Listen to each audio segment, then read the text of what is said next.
Hello, friends. Welcome again to another episode of Conservation Stories. This is Tillery Timmons-Sims with you again, hosting a really interesting new friend of mine who I've followed from a distance for a while because he's informative and he's also very funny. And he talks a lot about things, water, which is like major on my mind all the time. So let's welcome Robert Mace. Robert is the Executive Director for the Meadows Center for Water and the Environment. Thank you for being on with us. Yeah, thank you for having me. Well, I would love for you to give us some background. Okay, so I know about your career, but beyond that, I don't know a lot about you. So how did you get into water? Are you a native Texan, or did you get here as soon as you can? What is all that like? So I was born at a very early age in Chicago, Illinois. At a very early age. And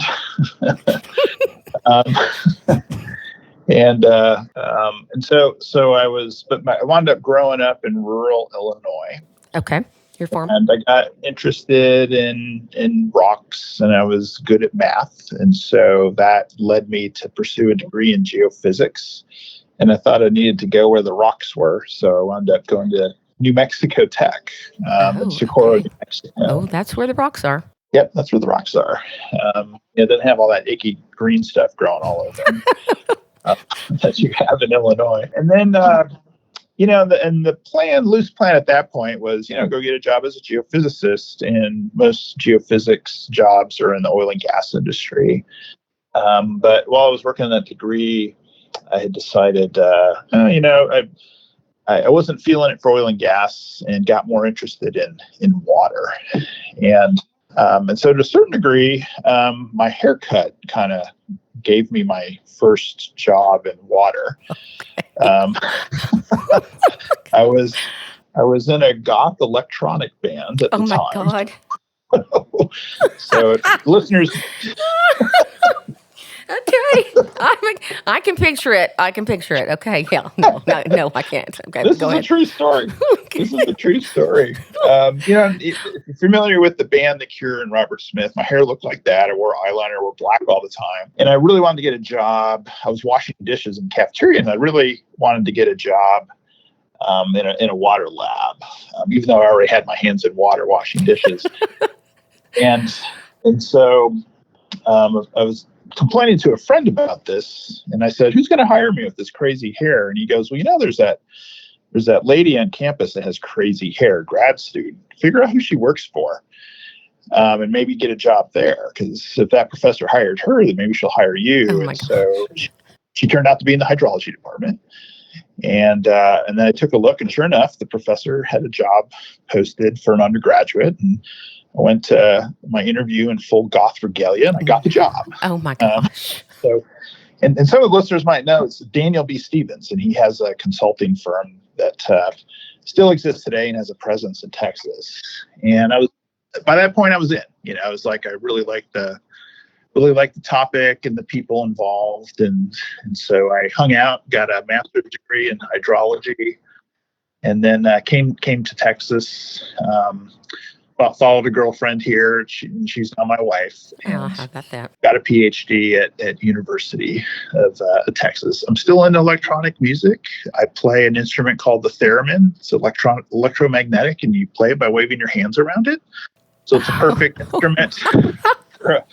It's a perfect instrument for a groundwater modeler because there's a lot of arm moving involved. So. Yeah. So have you ever found that you can take that same, idea and use it to witch water? I haven't. Well, Have you tried it? I don't believe in water witching. So. Oh my God. So no. I can't believe it. Well, I know a lot of people that have gotten within at least a mile. The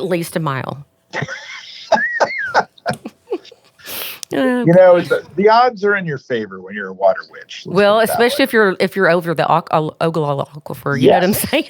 Yeah, maybe. Yeah. Oh, that's funny. Still folks doing it, though. They still do. Yep. So for any of you who do not know what water witching is, I will let you fall down that rabbit hole on your own. Google.com. Oh, gosh. So I told you before we got started that I'm probably going to ask some dumb questions. And the reason is because I have listened to you speak and we've been in conversations and I've realized like I have made assumptions about things or I've heard things and I really don't actually know how water works. And especially in the way getting from the ground down to the aquifer, because the one point being when I said like the playas were like the only way we recharge, and you're like, no, that's not the only way. Mm-hmm. So let's talk about that because, Okay. you know, we, our little organization, Sarah, is trying to get owners interested in restoration of their playas. And we have had some positive and some negative pushback on that. I think some folks are afraid that if we're doing that work, then they'll lose, you know, the push for bringing water in from Louisiana or, you know, other things. It will distract from other more immediate solutions. So tell me though, like, how does it work on the high plains? First off, on like somebody's suggesting that increasing recharge would distract from another project. Water in Texas, there's generally not a silver bullet. No. It's silver buckshot. And so, Go. That's a great way to put it. so Exactly. you got to pursue a number of different things at the same time to, cobble enough water together to solve your problems. So in terms of like how recharge works in the Ogallala, I mean, you are in part right, because before there was any agriculture, Playa Lakes were the primary and maybe even the only source of recharge to the aquifer. And the thought on how that works is that, since they're ephemeral lakes, they'll dry out between the big rainfalls and you'll get big cracks in the bottom of the clays. And so when the rain comes and there's either going straight into the Playa Lake or a little bit of runoff that comes in from the sides, that first slug of water will get down those cracks and bypass the clays. And so you'll get a slug of water to head on down to the aquifer that way. But then the clays swell, they'll block off those cracks. And then you're pretty much praying for enough rain or enough water that the Playa Lake fills up enough that it gets beyond the clays on the edges, hits the sand, and then kind of like overflow, like an overflowing dinner plate. So the water kind of starts leaking into the aquifer that way. Conversation we had was like, it's a modified system these days. Mm-hmm. So it's not just the Playa Lakes, it's also the fields in between. And so exactly. There's parts of the Ogallala, not very many, but there's parts where the water table's rising down, for example, in La Mesa. And a study done by the University of Texas 10, 15 years ago showed that you're getting increased recharge through fallow fields. Mm. So before the plants are planted and the plants are growing, you just have a plowed up field. There's nothing uptaking the water. And so a chunk of that rain that falls winds up heading down to the water table. So is this is really interesting because you think about the push like for cover crops and for us, like to have a field that doesn't have anything on it means dust storm. Right. And so is it because maybe they are setting aside acres there? Is that why? I mean, like, is because that is just bizarre to me. So it's just happening de facto. So it's like nobody's actively doing this. It just so happens that, when a farmer plows the field, there's a time gap from when they plow the field and the plants come in to where plants are taking a lot of the soil. So nobody's, at this point, to my knowledge, and I'd be surprised, nobody's doing it on purpose. Well, I would say I don't think they're doing it for recharge, but I will tell you that there's a farmer that I know that will get a dryland crop when no one else can get a dryland crop. And part of it is that's part of his kind of secret sauce, So how much are we talking about? How much increase? Gosh, that's a good question. And is it localized in like one section there that is just kind of unique? Is the soil the same? So it's happening across the entire aquifer where there's agriculture. Even the places that are being irrigated would be seeing this effect. It piqued folks' interest when Harvey Everhart. Have you ever met Harvey Everhart? He's a hoot. Okay. But he was the one that ran the district down there. I'm not forgetting what it's called, but that's run out of La Mesa, and he would carry a banner that pretty much said, groundwater is still secret and cult in La Mesa County because groundwater levels were rising. And the reason you could see it rising down there was there's very little groundwater pumping.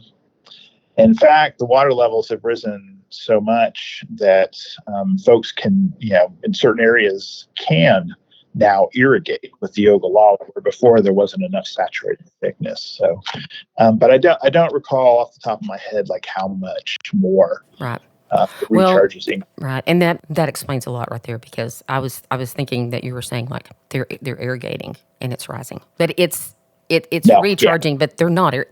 They're starting to irrigate, which. Correct. Okay. Correct. Okay. The other thing that's unique about down there is the distance to the water table is pretty small. It is, and right there, if you look at that county is, that's Borden County area, so it's butting up right to the Cap Rock. Mm-hmm. So to me, like the geology in that county, the further east you go, it changes drastically, right? So yeah. I don't know. And then going north too, it's like the aquifer gets thicker, the sediments get thicker, and then also the depth from the land surface of the water table is deeper. You're still seeing increased recharge, but it may not have reached the water table yet. I've seen a number that like the average time for water to get from the land surface to the water table is about 800 years. So if it takes that long for it to get down there, some places it happens quickly, like La Mesa. Other places it happens longer than 800 years. So in some cases, we're not going to see the impacts for a very long time. Mm-hmm, mm-hmm. The other key detail about this water is it does tend to be more saline. So particularly in the areas that are pumping groundwater and irrigating, some of that's going down during the fallow periods. And because there's already stuff dissolved in that water, it's getting partially evaporated. It's kind of increasing the salinity. So if you're looking at an average of 800 years, is it worth working on the playas? Are they right? Is it worth restoring our playas? I think, when I was at the Water Development Board, I had a boss who grew up in the High Plains and was very interested in looking to increase recharge and using the playas as a way to do it. I won't tell you how, because it was you would find it horrifying. But actually, I will tell you how. Okay. The idea was V-ditch through them. Oh yeah. And allow them to drain kind of straight down to the aquifer. I've heard of that. And we did some calculations, like if every playa in the state was V-ditched, how much would that increase the recharge? And again, I'm sorry, I apologize. I forget the exact numbers, but it by no means was like solving the Ogallala problem. Because we're pumping 6 times the rate. The water's coming back in is our best estimate at this point. But at the same time, it's silver buckshot. So certainly, restoring playas can be part of that solution. And then there's, I think, as there's other reasons to restore playas as well. Yes. Yeah, absolutely. Well, and we may not be here, when we see benefits. I think some people will, depending on what their playas sitting on top of, but I don't think that's necessarily the motivator for a fast, easy answer is not necessarily what anyone thinks is even possible. So it's like in Clovis, where they talk about, they've got like five different methods for getting water to that city, and so they're just using the first one right now is going to get them 40 years down the road. That's their goal. We're just going to use this. This is going to get us 40 years. That's our goal. And so every year they implement those water easements. It's like 4 years. Did you say 4 or 40? 40. 40. Yes. Okay, that's better than 4. Mm-hmm. No, yes. So every year that they implement this easement program gives them 4 years of water for the municipality.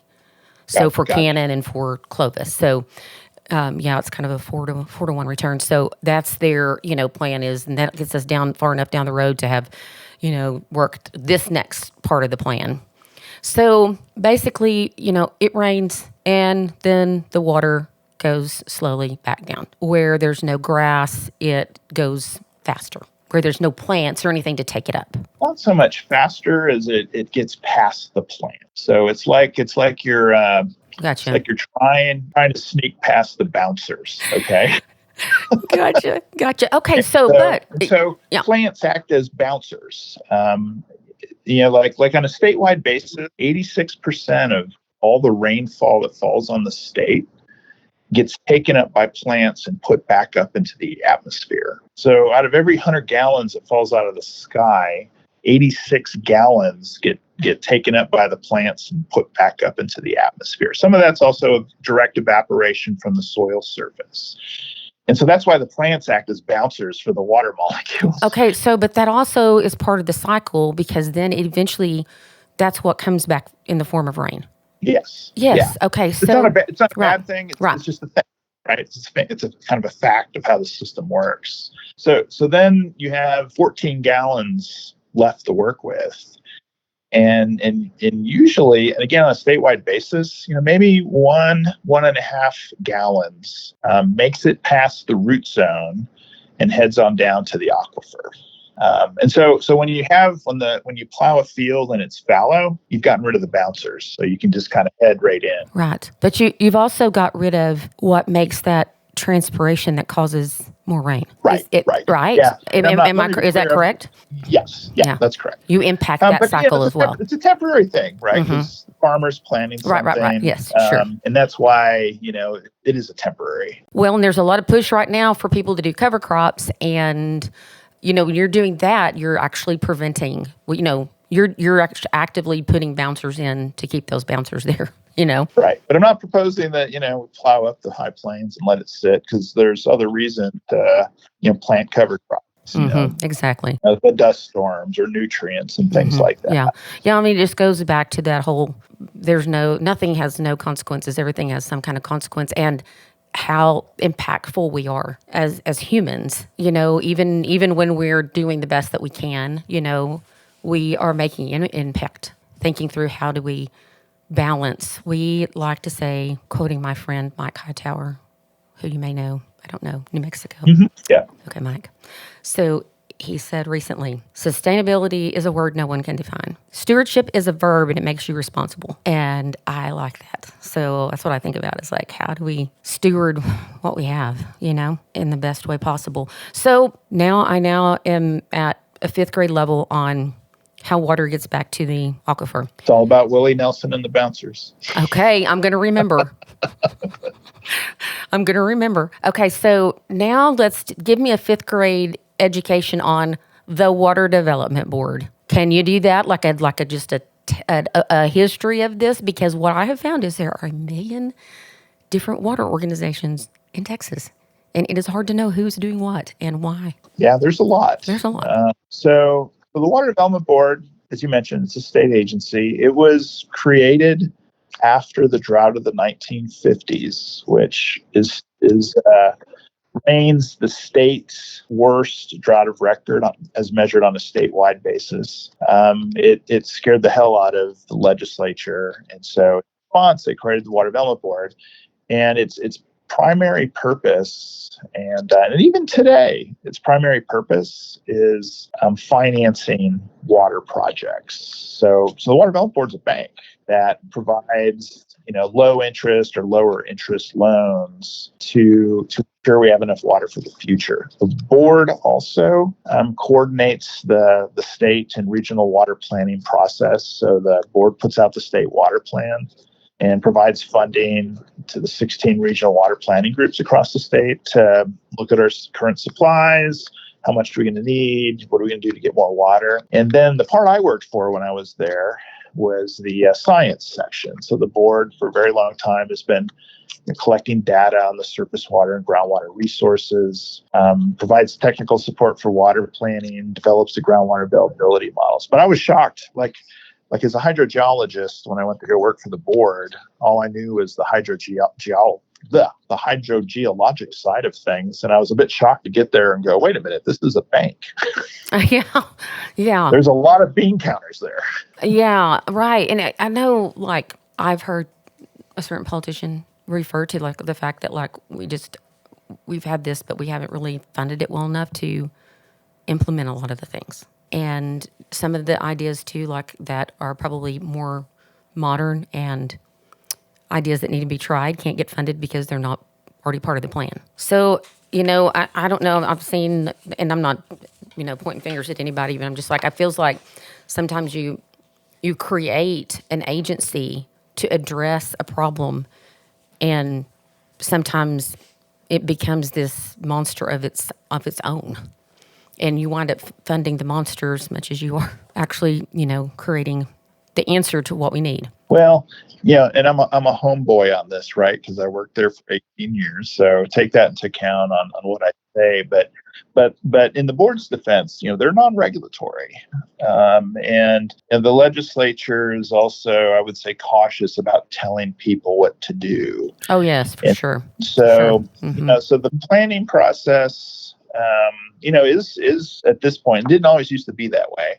But the planning process now is controlled by local stakeholders in terms of deciding where do they think the water is going to come from. And those are the folks that vet those solutions and choose rather than somebody at the state. That's good. And I'm not saying I know that what I'm saying is true about the board. I know it's true about some other agencies. I know that it is definitely true about them, but I guess more of a question like, is that what we have now? But the answer, you as in your capacity and being in the inside, you're saying no. And actually, it's really, there's a lot more local control of it that prevents that kind of thing from happening. There is, but I mean, there's I think maybe part of what's feeding maybe the impression that that's kind of what's going on is that, the water business in general is a very conservative business. I was at a think tank up in Frank Lloyd Wright's wing spread in Wisconsin, which was super cool. There was, and we're basically there to talk about resilience during droughts, and there was somebody there representing water utilities, and he made comment that's stuck with me since. He goes, in the water utility business, we have an unofficial slogan, me second. Nobody wants to be the first one to do the innovative thing, and it's also true for farmers and producers. Oh, no, absolutely. And one of the things we spend a lot of time in is produced water. And that kind of sums up. No, you go first. Yeah, you go first. And there's good reason for that. I understand why people do that, because there's risk. Right. We versus need the tried exactly. and true. Mm-hmm. But at the same time, there's also folks out there that are willing to do something innovative. Both farmers. It just takes a while for the new ideas to take hold. People need to be convinced.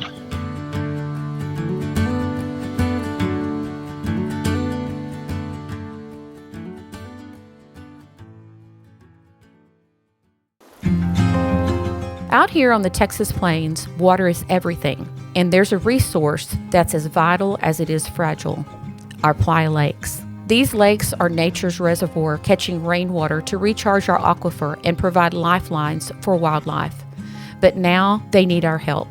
In collaboration with the Texas Playa Lakes Conservation Initiative and the Cargill Global Water Challenge, Sarah has started the Our Legacy is Tomorrow's Water initiative to inspire and work with landowners to restore and protect our Playa Lakes. Each playa we save helps secure a sustainable water future for the generations that will be coming after us. Whether it's improving soil health, restoring habitats, or recharging groundwater, we are committed to making a difference. Together, we can build a legacy that we can all be proud of. To learn how you can join in, visit the Playa Lakes Restoration Initiative page on the Sarah website. Let's keep Texas water flowing strong for the future. Visit sarah-conservation.com. So one thing I liked about you, Robert, and is your approach. Like you said something about how if you turn water off, on the high plains, you have an economic disaster. You just can't do it. Do you have some thoughts, ideas? Like, are you hearing some things that are happening that you're like, I think that this is a good idea. I'm glad people are trying this and doing this. Or are you I think we will be out of water. Like if we don't stop doing, like if we don't do something, we're going to use all the water. I'm not saying that we might not have figured out how to bring water from somewhere else by then or something else. But do you have any ideas? Are you hearing things that you think are legitimate ideas? Do you want me to talk statewide, or do you want me to talk about the high plains? The high plains in particular. Okay. Y'all have some serious challenges. And I've not yet heard a collection of silver buckshot that would solve everything. I think maybe the first point I might make is that y'all won't run out of water. You're going to run out of big water. Right. So maybe not. I guess I'd say like maybe not for municipalities, but we're talking about 3 million acres of irrigated crops. Yes, I think irrigation is going to have some serious problems. Models are suggesting, that the southern high plains will be, rare for someone to be able to irrigate, at the end of the next 30 years. The region is in the cusp of running out of water for irrigated agriculture. The second state water plan, which came out in 1968, proposed bringing water from the Mississippi River over. If folks wanted to do it, that was the time to do it, I think, because that was like a totally different time in this country in terms of environmental regulations. And it was also a time of big projects like that, moving water. Think of how far California moves water to itself. These days, I never say never, but the chance of that happening, the likelihood is, I think, extremely small. And you want to get a neighboring state riled up. Tell them Texas is coming for their water. Right. Well, and I think I've heard reference that that Texas has been there to talk to them about it and found out we weren't the first to come ask. And so, Arizona trying to get water from the Mississippi River. I'm like, there's probably other people that are going to be, we're not going to be the only people looking for water. Well, here's the other thing that's kind of, and I've kind of followed these big import projects. I'm a little bit of a student of them. That big drought, 2011 to 2015, I was getting seriously a call or two a day about bringing the Mississippi to Texas. And at that time, certainly, it felt it was feasible. You can engineer it, no question. And in the Mississippi, the flows were good. Well, since that time, the Mississippi River has been struggling. So it's not the river that it used to be. The other issue is ag needs cheap water. Exactly. That's what I keep saying too. Is like, yeah, somebody's like, well, we haul oil around. And I said, yeah, and we pay for it. I think, yes, but I do. Like, yeah, somebody would have to subsidize that thing. The state or the federal government or both. I never say never, because it's like, maybe there's a point in the future where, food security becomes a really big deal, and we've got all this great ag land that doesn't have water. All we need to do is figure out how to move water over there. Maybe that happens at that point. But the politics of trying to move water from another state to here is very difficult. So that, I guess, is 30. When you think about 30 years, that means definitely, I could be possibly alive. My grandmother lived to be 100. Yeah, we might see it. We might see it happen, But it always still feels like, there's kind of this, like, you can't see me if I close my eyes, like, how do we convince people that it's a good idea to really be making some plans? We were interviewing somebody else earlier talking about, folks that are, doing innovative things. And I'm seeing them, Lacey's one of them, people trying to diversify and do different things that will help them to not be as dependent on irrigation. But when you're talking about, let's just say we decide we're going to diversify and bring in different types of manufacturing, but a lot of that stuff requires water too. When you start moving to, say, an industry that can pay a lot more for water, that does open up some possibilities. Now, Arizona has famously been having serious water problems with the Colorado River. In part, it's because the flows in the Colorado River are going down, but in large part, it's due to Arizona agreeing to be junior to California's rights on the river for California's support in getting federal funds for Arizona to move Colorado River water into the state. And now they're paying the price because like they will get shut off completely before California starts getting shut off. And so they've been frightened. A couple of weeks ago, I talked to a team at Arizona State University that's received $20 million from their state legislature to look at innovative water technologies. And one of the things that they're looking at is atmospheric water generation. Yes. Yes. So you have one probably. If you have an air conditioning, when it's dehumidifying, it's dripping water out that PVC pipe out somewhere on your house, or if you have a window unit, it's dripping off the back. That's a form of atmospheric water generation. That's one way of harvesting moisture from the atmosphere, but there's other kind of chemical ways, some other physical ways of doing it. So they're looking at the viability of that. And I've heard about that technology for over 10 years now, and I've been a little suspicious of it. I mean, I know it works, but it's very expensive. But get this, when Formula One was in Las Vegas recently, they used atmospheric water generation to generate some of their water to clean the track.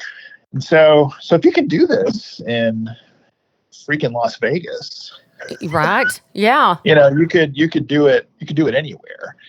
And then talking to these guys too, they're like, and I hear these stories also locally here in the Central Texas area that, if you're in manufacturing, the water is a cost, but it's typically a rounding error cost. And so they can afford to pay a lot for water. And not only that, like atmospheric water generation, there's going to be humidity in the air. And so it's a resilient supply. We've been doing work here on the Meadows Center on looking at rainwater harvesting. Yes, I was going to ask about that. And that can be a reliable supply as well. Obviously, it's easier to do in Houston than it is in Lubbock, but you can get a firm, drought-proof supply of rainwater that maybe doesn't make up all your water needs, but it can chunk of it. Yeah, I have seen some of those that data, and I do think that I think it's a shame we don't have more of that going on here, especially when it's Austin. I think that they're requiring that on their new buildings. Right. And didn't they say at that water meeting that they're saving so much water, they're not pulling water from one of the certain rivers that they were pulling water from, or something like that? Yeah. So like Austin has a new library, and then also there's a new permitting center, and they collect rainwater and air conditioning condensate in both of those buildings. And then one of the buildings actually has an on-site wastewater treatment plant. So they're also treating the wastewater that comes out of the drains of the building. And in the case of the library, which doesn't have the wastewater treatment plant, they've reduced their use of the Colorado River water by 90%. And then when you throw in the on-site wastewater treatment, they reduce it 95%. There's a school here outside of San Marcos. We call it a one water school. So they collect AC condensate, they collect rainwater. They also do on-site wastewater treatment. And they've reduced their use of the Trinity Aquifer by 90%. Oh, wow. Now, we do get more rain here than Lubbock and Amarillo, but... You do. But we do get rain here, and we should take advantage of it, because a lot of times it comes so fast and so hard that, it's just so much runoff. Oh, my goodness. And especially Lubbock, it's like a flood zone, It's kind of dangerous to drive around. Another neat thing about rainwater is, like, when you do rainwater harvesting, you're collecting all of the water. There's a little bit you lose because it sticks to the roof or maybe splashes off, but the vast majority, it's yours. Yeah. yeah. Well, even if people were just, using it for lawns and stuff like that, but I know that, I know enough to know that what municipalities are using is, not nearly as substantial as what we're, need for agriculture. And so, and I know that there's folks in ag that are working, diligently to improve varieties and come up with different solutions of ways to continually reduce the amount of water that we depend on. But if you're going to grow stuff, you need water. I mean, that's just how it is. They need plants have to have water.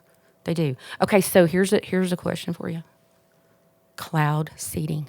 What is it, and does it work? So cloud seeding, theory behind it is that you drop, I think it's silver chloride, but you drop some particles into a juicy cloud. It has a lot of water vapor into it. and those serve as points upon which, and actually when it rains, there's like dust up there that the water in the cloud collects to, and then once it kind of gets enough weight, then it falls as rain. And so now you're just providing more of these places for water to collect to. So that's how that works. In terms of does it work, the physics are all there.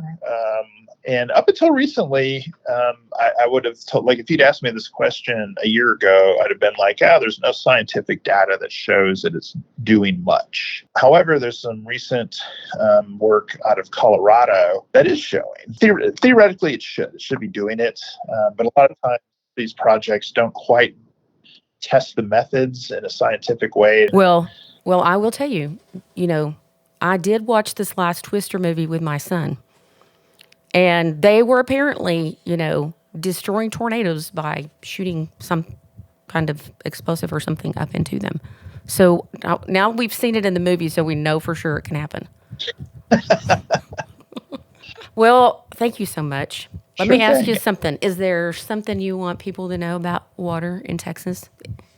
Does it matter, like, the little that we can do? I think maybe people in Texas and maybe even people in the high plains, people in the high plains clearly know the value of water, but maybe they don't know this, is that how important the Ogallala is as a water resource to the state.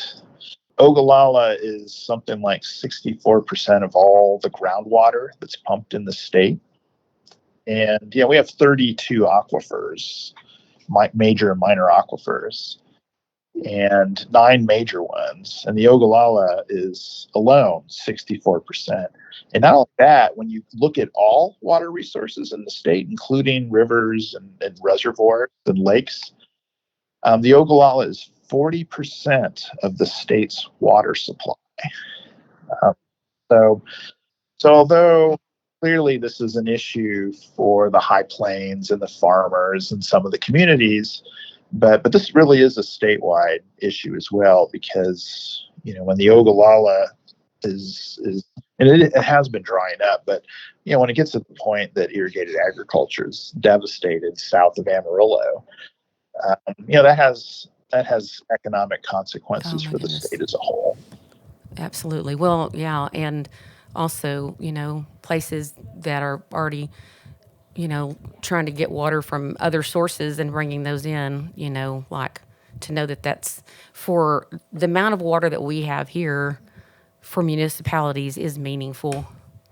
And so for other municipalities that aren't sitting on top of the aquifer, it's something for us to be aware of. Because water, they say, is for fighting. Okay, so I one more question to go to leave us on. And so, at the groundwater conference, the groundwater district conference, there was made mention of a Supreme Court case, Mississippi and Tennessee, I think. And the Supreme Court ruled that water is a shared resource. What is the impact of that kind of Supreme Court decision on Texas being the only state left? Right? That this is what I understand. We're the only right of capture state left. There's it's arguable. There are some others They're mostly in the Northeast where they tend to be water rich. That still apparently, I lectured my students about this last night, so it's Oh, fresh there in you my go. mind. Okay. There's another half dozen states that I say theoretically because whenever I dig deeper into this stuff, I'm kind of find I don't exactly agree with the interpretation. But anyways, there are some others. Although in Texas, when you have a groundwater district, it's superseding the rule of capture.